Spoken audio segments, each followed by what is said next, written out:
Listening to our gut or our intuition, which is very subtle.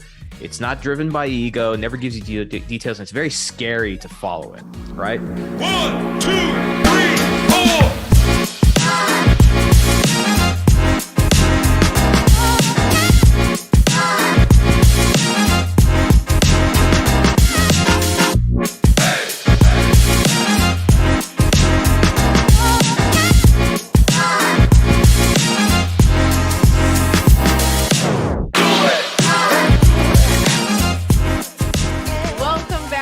Another episode of today's Medical Sales Leader. I am your host, Claire Davis, and today I have someone phenomenal with me. I am so looking forward. This has been in the works for a while, and if you haven't met him already, it's the one and only Omar Khateeb. Omar, how are you doing today in that beautiful library of yours? I'm talking to Claire Davis. I mean, I couldn't be doing better. What a great intro. I appreciate it. Oh my gosh, I'm so excited to have you on today. I absolutely love how you've just exploded onto the scene here in the last couple of years, specifically on social media, really trying to make an incredible dent in medtech, and you already are in record time. So if you don't mind, I'll introduce you, and then we can get into really a little bit of your journey and what you're up to today. Does that sound good? Yeah, sounds good to me. All right. So Omar is the founder of Khateeb & Co., a company that helps medtech startups attract investors and grow sales pipelines using social media and the state of medtech, the #1 podcast in medtech. This is true based off a number of reviews, of course, and his incredible following and loyal fans on multiple social channels. And I'm absolutely thrilled because not only does he have this incredible mission of making this medtech splash, but Omar has actually made an incredible transition in his career, starting with medical school to what he's doing now. So Omar, can you give, for those who haven't met you yet, can you give him just a little bit of a background on where you were initially planning on starting your career and sort of the journey to how you've gotten here today? Yeah, no, absolutely. So I was born and raised in El Paso, Texas.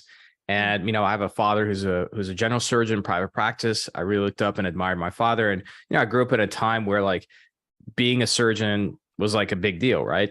And so I wanted to be a surgeon, did all the things. And just to be clear, like I literally went to medical school. Some people say, oh, I was in medical school. And then you find out like, no, you were just pre-med in college. But no. Welcome back to another episode. I went to medical school in Texas at Texas Tech University. I was on a full scholarship, academic scholarship. And about halfway through, I just realized it was not for me.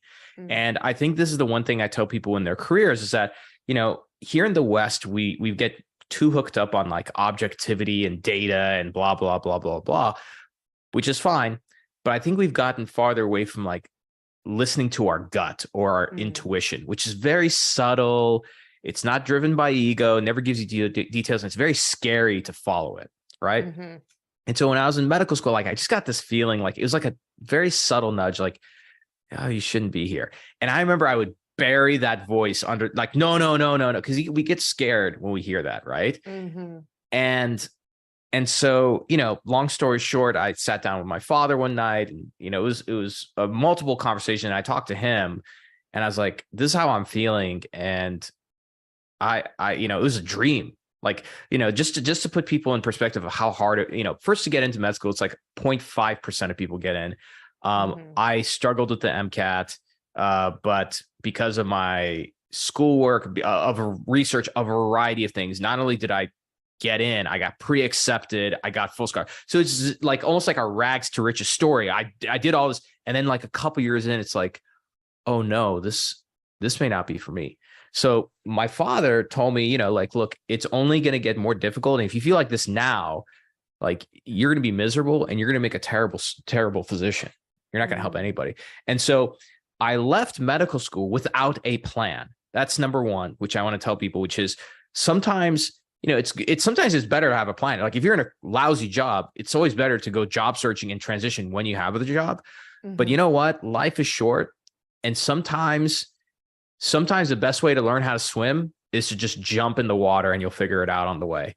And it's very scary to say that. But, when I left, it was like a huge weight lifted off of my chest, like huge weight. I mean, I was depressed when I left because I didn't know what to do. I had some anxiety because, like, I hate using the word anxiety, but like my whole identity was built around, I'm going to be a doctor for like 10 years. That's like built in my head. And now it's like that identity is gone.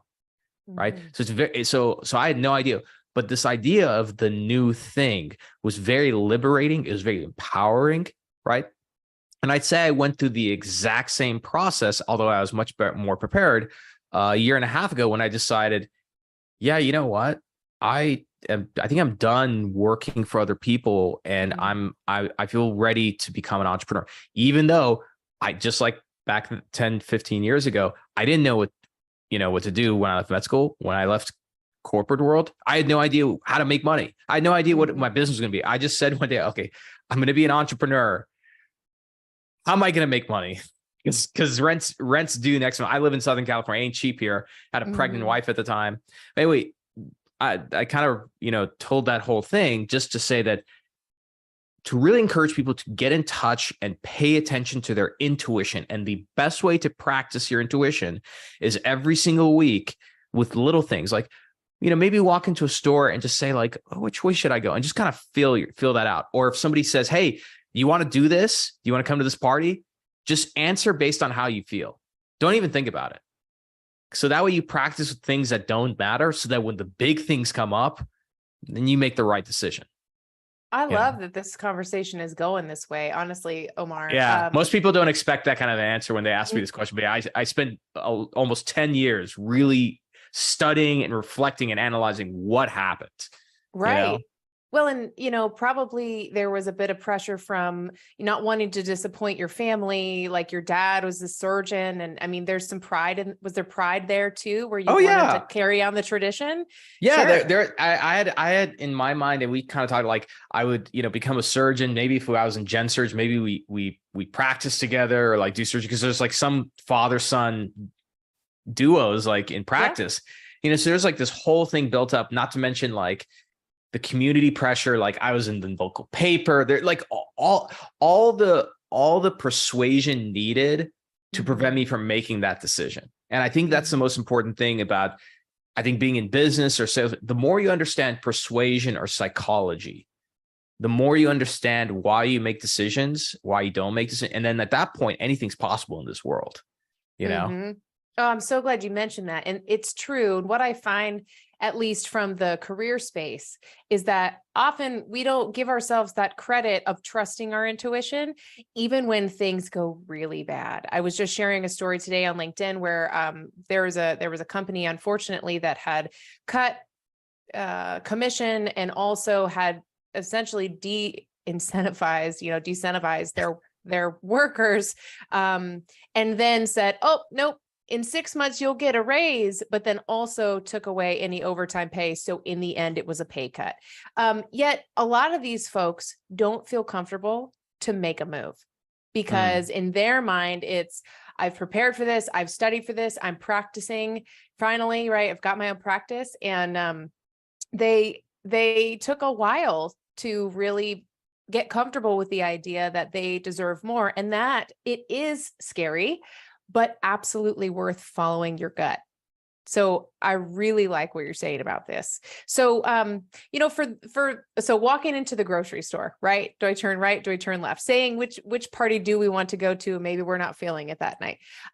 What are do you see any other sort of tangible ways that people can evaluate what that next step is going to look like? I feel like most people probably result to a pros and cons kind of list.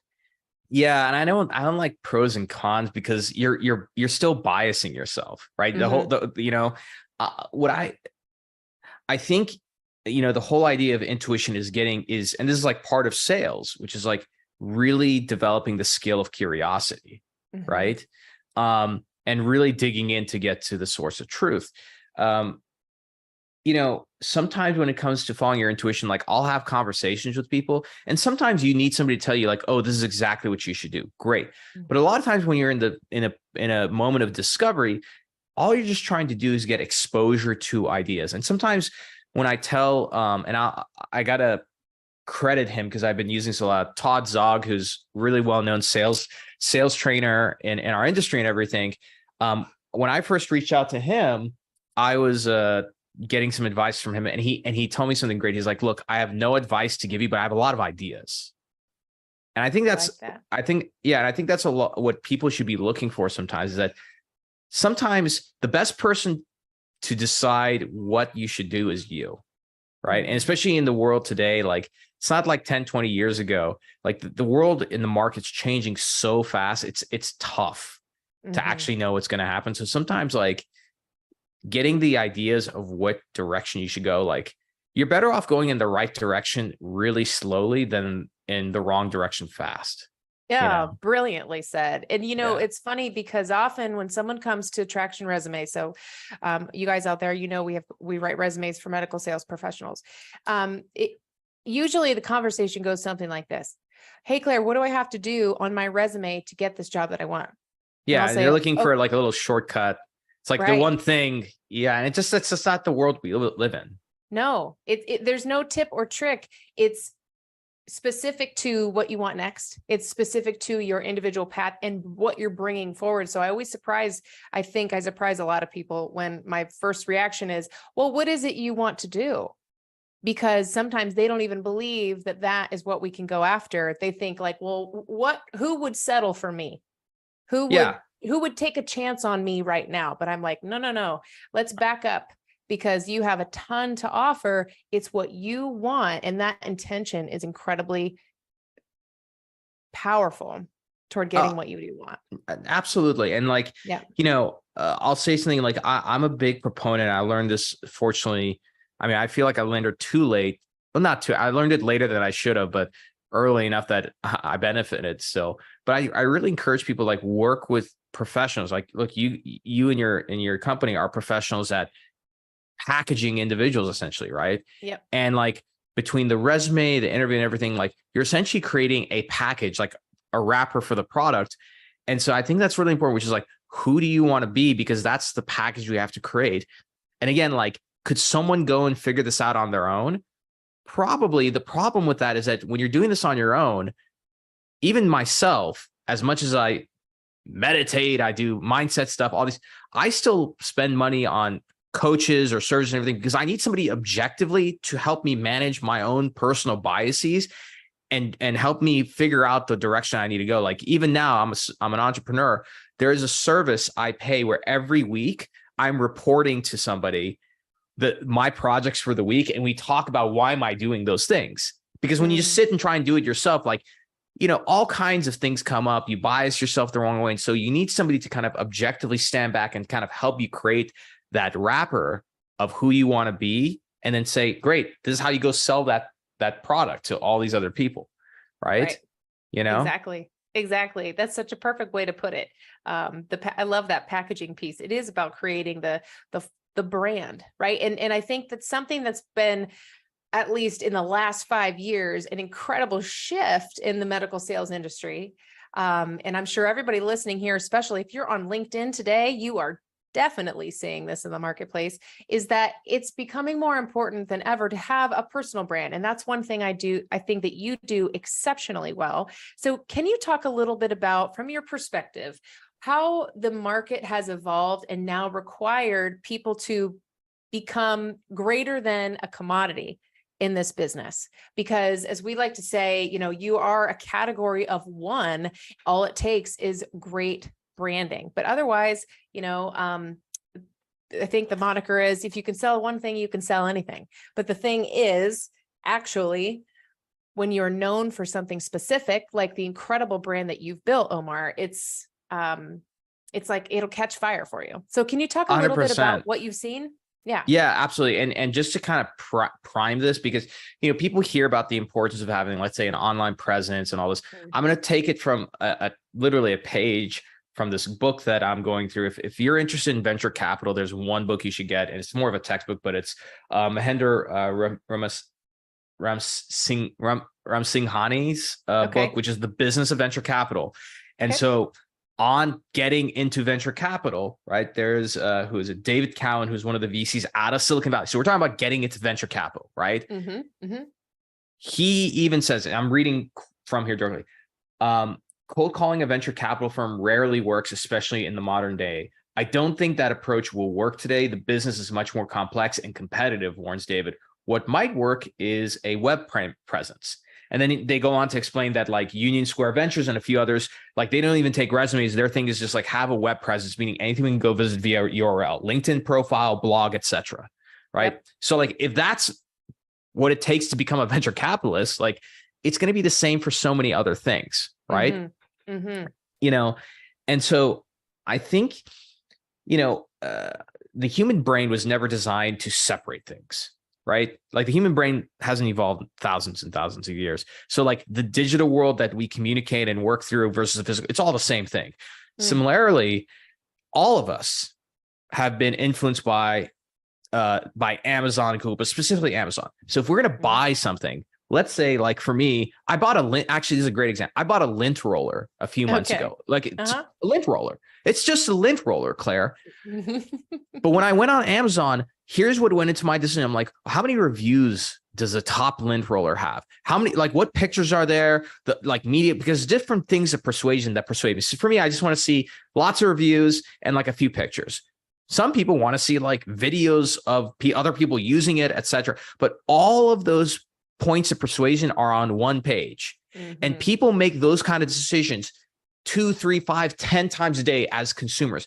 Do you really think that let's say hiring manager becomes a completely different person consciously when they start evaluating people via resumes or LinkedIn it's the same thing, which means if they land on your LinkedIn profile, right, and there's like nothing there, that's not persuasive, right? On the other side of it, like, okay, why is it that we want to have like, big numbers or this is all points of persuasion, right? And so I think the importance of having a web presence is that why not have that persuasion done, right? The moment somebody goes visits your LinkedIn profile versus you having to apply, you send in the resume, hopefully they look at it, right? And again, like those things are the same, right? So a lot of people, what they'll do is like they'll spend money to get help with a resume and that not think about how do you translate that onto LinkedIn. I'm like, well, you have to do all this work still to get this thing that you paid money for on somebody's desk. That needs to be translated online. That's right. And again, like, I feel like the time that most people put a resume together is when they're looking for the job, which is the wrong time to do. But if you do it at that point, you shouldn't be doing it on your own. You should be hiring somebody to help you with it because, you can spend a lot of time figuring that on your own, but how long is that going to take you? Are you going to do the right things? It reminds me of I may have like not answered your question directly. I think I went on a tangent there, but No, that's okay. That's why I love talking to you. You have a ton of insight here. And it's clear because you've become the king of visibility on LinkedIn in a field that I own that algorithm. I love it. And that's so it's an art, but like any great marketing strategy, we can't go in it with just one tool in the tool belt. It can't just be a resume, right? No, yeah. It's got to be your networking, your LinkedIn, your cover letter, your outreach. It can't just be going into a physician's office to sell a product and just hoping you're there on the clinic day. I mean, again, yeah, exactly. Look, I mean, I tell people don't want to hear this, but it's the truth. Like, look, if XYZ random, like what did I buy recently from Instagram? Something from my gym. It was like a $20 decision. Okay. That $20 decision involved like a lot of content. This company retargeted me with different ads. Like it was a social proof ad showing like some fitness influencer using it. Then there was like some other ad. And finally, I bought, that's to make a $20 decision. Do you really think that you need just a basic resume for $100,000 decision, which over the span of like 3 to 5 years, that's like a $300,000 to $500,000 decision. Right. Not to mention the impact on the business. So it's like the buying cycle is so much more complex. People have changed. The markets have changed, right? It's just more, everything's more competitive, you know? Yeah, so true. Okay, so speaking of that, something that's, emerged now and is just still barely comforting to people who are trying to add these different things into their arsenal when they're looking and trying to get more visible for their career. Podcasting, podcast guesting. So can you talk a little bit about sort of how you have found this to be a really great, maybe visibility multiplier, or maybe if there is a threshold that you should reach before even going on a podcast? Talk to us a little bit about that. Yeah, no, definitely. Like what I would say, I'll use my like mentor from afar's advice, Seth Godin, which is like pick yourself. Like, don't wait for other people, pick yourself. And so I don't think there's, some people, they have this like imposter syndrome, which is like, oh, I need to do a certain amount of things before I can go on a podcast. If somebody thinks you're good enough to be on their show, that's enough. Right. Yeah. And I would say also that you should find ways to just, if you have a great story, if you think you can help people, you should find ways to make your way onto a podcast and share that story. I mean, believe it or not, like, on my own show, I'm more interested in interviewing like younger reps who've, let's say, won a President's Club, or they've hit their quota achiever for like a couple years in a row. I'm more interested in interviewing those people than a lot of CEOs of companies, because those people have like new and very tangible and practical advice. And I think that we always take for granted the things that we know. And then we don't think about how valuable it is. Like there's people who would pay money for that. Yes. That's the crazy thing, right? Well, and you mentioned earlier the coaching that really has helped you. Everyone, I think that was one of the most startling pieces of advice that I got early in my business was get a coach. And I thought, a coach, like, well, what exactly for? And like, will that really generate results? And by the way, these coaches are expensive, but every single time that I've hired somebody to coach me in a certain area of my business or life, I've had incredible traction wherever I was trying to get it, because I had that sort of spearfishing mentality. Like, let's execute that thing. And the one that you reminded me of was I hired a coach for video, and she was, I'm going to guess 10 years younger than I was.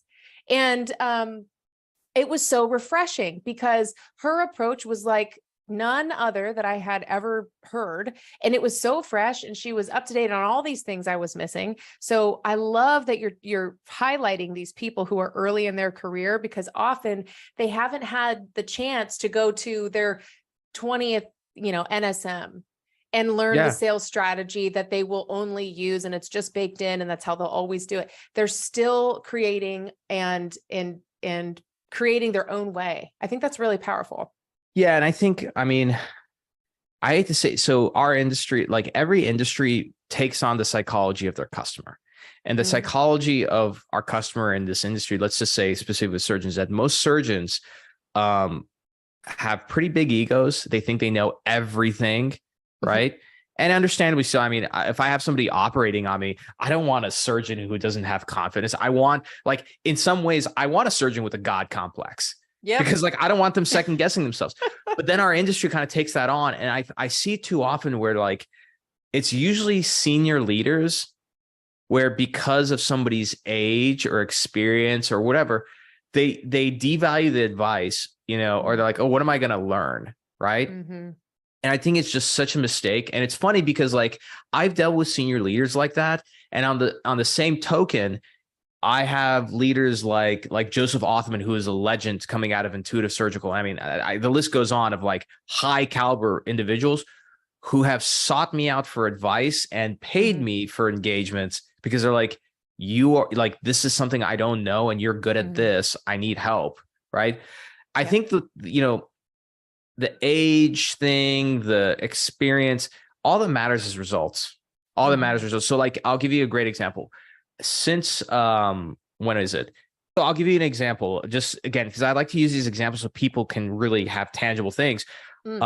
Since August of last year, I pay $1,500 a month for this group that I'm a part of. The group gives me access to, this library of content that I rarely use, a Telegram messaging app where we're all in there in a group. Every Saturday we have a call and there's a certain topic covered. And then there's one-on-ones with the main guy. And then we have a quarterly mastermind. Okay. The only thing I use this group for is those Saturday calls, which a lot of them are just like questions to the main guy. And then I fly to Miami for the in-person event. The guy who runs this is 28 years old. He is almost 10 years younger than me. Okay. Wow. But you know what? Very simply put, he's made more money than me and he's been doing it for a lot longer. Yeah. That's enough for me to like, yeah, I should listen to this guy. And a lot of times people are like, man, you're paying $1,500 a month for this. Like, what do you get out of it? A lot of times there's some very tangible things that I've been able to apply to my business. A lot of times it's the energy. Sometimes it's worth paying money. I think actually oftentimes it's worth paying money to get your mindset and energy changed so you can take radical, bold action confidently. Yeah. Right. That's the thing. It's like, if you're going to go fight, like if you're going to physically fight somebody, right, and you keep getting your butt whooped, right? This took a turn. Yeah, this took a turn. Like, keep going. Wouldn't you? I mean, aside from learning, let's say, the tactics and strategies of how to fight, the stance, and everything, don't you also want a coach who's going to kind of instill some confidence in you and kind of like hype you up? Like, if you think about the great coaches in football and sports and everything, yeah, there's strategy and tactics. But a lot of it is they instill this level of confidence, like Customato with Mike Tyson. From the time that, like, he was super. If anything, the thing that Cuss did for Mike wasn't just a strategy and coaching him as a boxer, is that he literally instilled in his head, he's like, you are a world champion from the age of 16, and by the time he was 18 years old, he's world champion, youngest world champion ever. Right? Yeah. That's worth money. A lot of times, and I'll just say this one analogy and we'll kind of move on. But I tell people, whether I'm getting coached or I'm helping somebody, right? Coaching, advising, what do you want to call it? It's kind of like you're in your mind, there's a dark room. You're trying to find a light switch. You cannot find it. The coach is going to help guide you, right? To flip on that light switch. And the sooner you find that switch, you're going to flip it on. You're going to see art. You're going to see books. You're going to see all these things that have always been there. Maybe you'll find that light switch, but because you're distracted by all these different things in your life, like, it might take you years, decades, right? And that's how I like to think about coaching and advising. Yeah. Well, I know I can't stop thinking now about like the Elon and Zuckerberg match coming up. I wonder what George St. Pierre has to say about this. I hope that actually happens. Seriously. There's so much hype now that has to happen. I think it's now a movement. We're all going to demand it. So I think that's a really great point about the guide, right? So I know one of the things that you're passionate about that I really like is that you're helping people in med tech to leverage social media to really make inroads with their customer and do it in this new and fresh and approachable way. So when it comes to selling with technology or social media, there are a lot of different kind of coaches and different kind of areas for growth there. So if somebody is ground floor, they've just, say they're a rep, and they've been coached through consultative selling, hopefully, maybe even challenger selling, who knows? And they're like, okay, Omar, but where do I start? Like, who is the coach that I need first? Where would you send them? Well, I mean, I'm biased. I would send them to myself. Well, right. So here's I'll tell you the reason why. I wish there's other people that I could recommend, but I can't. And the reason why is that this is such a new thing that most people haven't spent the years that I've put in and gotten the data quantitatively and qualitative to understand what works and what doesn't. Right. Mm-hmm. But I think like, probably the easiest place to start. I mean, if people go to my LinkedIn profile, there's a mini course that I have, and I think it's discounted. They just click the link that's on the top of my profile. They can get access to it. But, I would personally, I would start there. And if anything, like, there are ways to, I think that every rep, it's to their benefit to try and understand what does it take to get a project implemented in my organization Mm-hmm. and to get buy-in and everything, because those are other ways that I'm able to engage with people. That being said, outside of that, like, there's a lot of content, like I, on my own podcast or even on my Instagram handle, which is a medical salesman, it's called All Hail Medical Sales. Mm-hmm. You can get a lot of ideas from there. But what I would say is, like, at the very least, you got to ask yourself, okay, do I have access to my customers on a daily basis? No. Mm-hmm. Weekly, maybe. Okay. Where are they spending most of their time? A lot of them are spending more and more time on LinkedIn and Twitter. Is every physician on there? Absolutely not. But even if you don't have any of your customers, let's say on LinkedIn, there's still a significant amount of physicians in every single category spending time on LinkedIn, posting content, et cetera. Use LinkedIn as a way to digest clinical content, learn about the latest things that are going on, technologies, procedures, approaches, because then when you talk to your physicians, you have something else to talk about than just pitching your product. Yeah. You have to think, that's the thing that people have to, there's an art and science behind getting meetings and doing demos. And it shouldn't just be about your product. We talk about consultative selling. Very few people actually do consultative selling in our industry. It's more just pitching products. And so you have to think about it and say, well, this package of me, Jane Doe or Johnny Doe or whoever, how do I make this appealing enough that surgeon, even if they're happy with their product, they're like, yeah, I'm going to spend 30 minutes with this person because I know it'll be a good use of my time because they're entertaining, education. I'm going to get something out of it and everything. I know they're going to pitch my product, but I just want, like, I think that'll be a good use of my 30 minutes. Mm-hmm. That's what you have to get to, because Mm-hmm. like, it's on rare occasion that you have just a killer app, a killer product that like people are just like, dying to get a meeting with you. It's Mm-hmm. rare for that to happen. You know what I mean? Yep. I was talking to Rebecca Kinney on a previous episode. If you guys want to check it out, I'll put it in the show notes, but I think it's in the teens.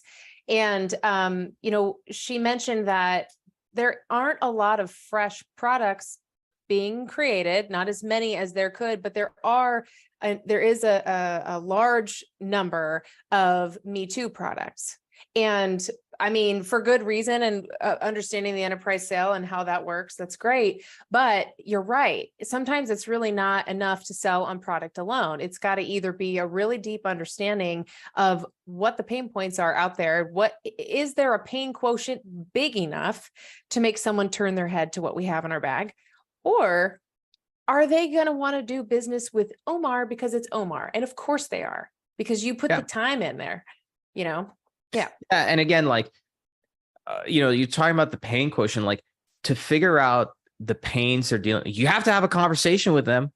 You have to. And so, like, if they're not interested in your products, how are you going to have a conversation with them? Like, this is where these like really cringy tactic comes up of like stalking them in the cafeteria or like, let me go talk to them. Like, there was a time where selling at the scrub sink would work.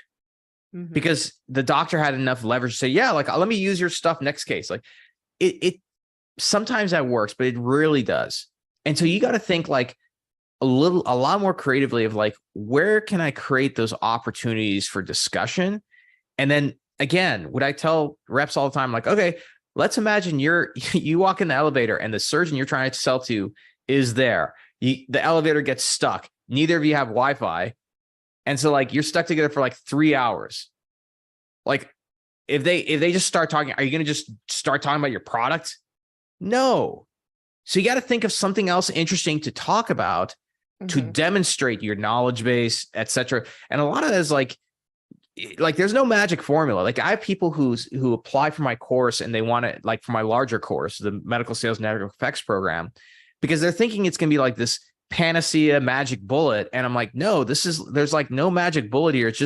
It's a discipline of how do you keep yourself educated and enough, knowledgeable enough that a surgeon looks at you as close to a peer as possible. And they're willing to talk and open up and say, yeah, these are the pain points I have. This is what I want to do with my practice. And now you actually have something to sell through. And now, like how to actually convert them and change their behavior, versus, what does every rep do? They finally get a meeting, mainly because the surgeon's just like fed up. Is like, let me just take this meeting to get them like away from me. Yeah. They're going to watch you pitch your product. You're going to throw a bunch of stuff up on a slide, hope that something sticks. And then like, you're going to keep pestering them afterwards and they're going to ghost you. Like it doesn't work. Yeah. So why keep doing it? Yeah, that's such a painful way to go. And, in the end, people are people and they want to work with people they like. And some of my favorites, some of the favorite things I've heard from my reps who, especially those who've gotten up to regional VP level, is that they'll say something like, I've gotten to the point in my career where the surgeon is looking to me for answers in that moment, because we can all only know so much. And so they trust when they've built that relationship enough through being invested in these people as people, right? Taking people off of a pedestal, investing enough in doing the research and getting to understand the clinical nature of what you're doing to a point where you can be an incredible asset in that OR. And you can break out of this sort of slimy feel. Like I think the whole idea of the scrub sink, pouncing on people in the locker room, so on and so forth. I mean, it's a big transition, but it's a really important one. So, okay. So tell me this, if someone wants to find out about one of, or all of your incredible programs, you mentioned a few of them today, where should they go first? Yeah. And I actually just updated this. So it used to be that you had to apply, talk to me or one of my sales reps, and then you would get into my program. I got into a point where I've kind of decided just to open up. And so if you go to my website, Khateeb & Co, that's KHATEEB as in boy, ANDCO.com, and look under the webinars. You'll be able to watch a webinar and you're going to learn a lot from that webinar, but right there, you can actually purchase a course. And for people who watch that webinar, I incentivize the behavior. So I actually have it discounted on there, just FYI. So that's one place. Just go to my course, to my website. I think that's like the number one place to go and check it out. And then other than that, like what I really recommend to people to do is like follow my podcast, The State of MedTech. I mean, there's categories on there from venture capital investing to leadership to sales. And then if you're a rep, and I just found it recently, a lot of VPs follow me, which I was kind of surprised to hear, but like on my Instagram handle, All Hail Medical Sales, which is really just sales tips and motivation and memes. So like a lot of memes. I post a lot on the stories there. I take questions. Go follow me on there, and I interact with people a lot, Awesome. So like, awesome. it's not hard to find me on the internet, Oh, good. And you know what, guys, for everybody listening today and watching, thank you so much for joining us. I'll make sure that we link to everything Omar mentioned in the show notes to this episode, so you could find those super easy, because if there's one person to follow, to use as a in person or a far mentor, is that what a mentor? Yeah. Mentor from afar. Mentor from afar. I like that. Yeah. It's definitely Omar. He's doing big things in this industry, guys, and making it a lot of fun too. I'm sure you can tell. And so Omar, I'm so appreciative of the time you've shared with us today. And hopefully we can do a round 2 here in the future. I know you have a ton to share and new stuff coming out all the time, but we really appreciate you being with us here today. Absolutely, Claire. It was such a blast. I'd love to come back. And always appreciate what you're doing. And again, if your audience isn't doing it already, like I do recommend that they follow your stuff too, because your content is great. I always learn from it. So I hope they're doing the same thing.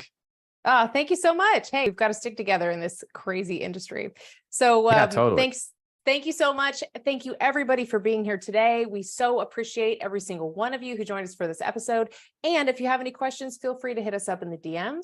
And until next week, have a wonderful one. Thanks, Omar.